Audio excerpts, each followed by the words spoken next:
Well, check this out. I'm pretty excited about this.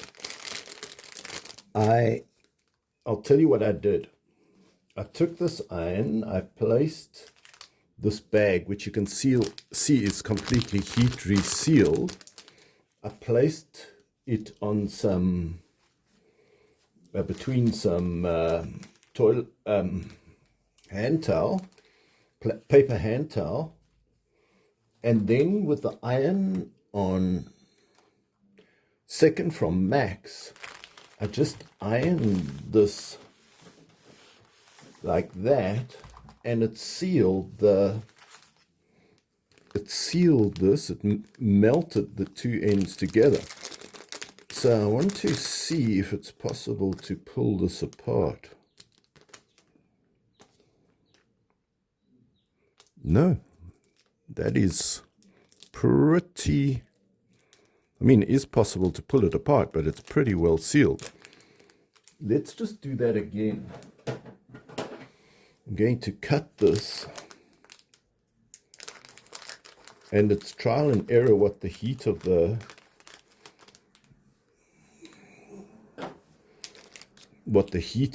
so this is a mylar bag. It's actually from some sort of spookies, it's called.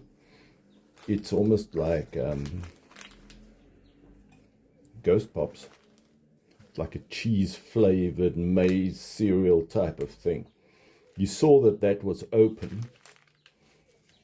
So we're going to put that all the way to the end, fold over this paper towel, and just iron it.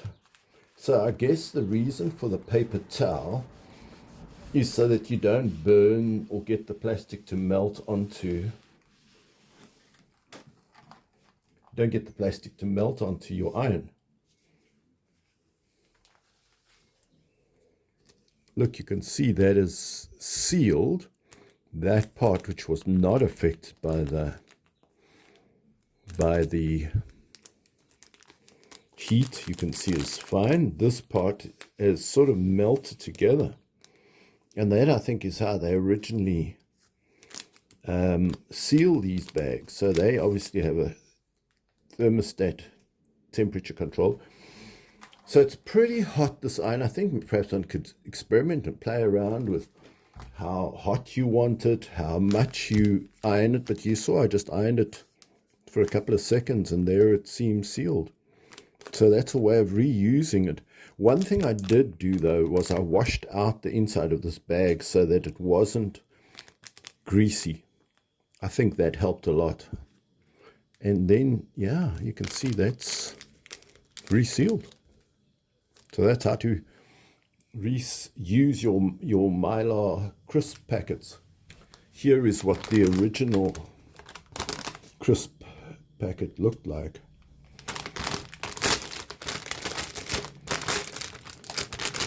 And it's very greasy inside, so I just washed it out, or washed the area that you're planning to reseal.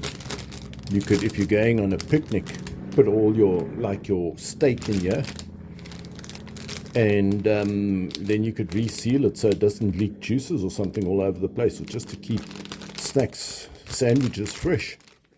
So I would just cut off the top, this crinkled part, clean it with soapy water, and then put it between a piece of paper toweling, and then iron it on a fairly high heat for a few seconds. And there we go.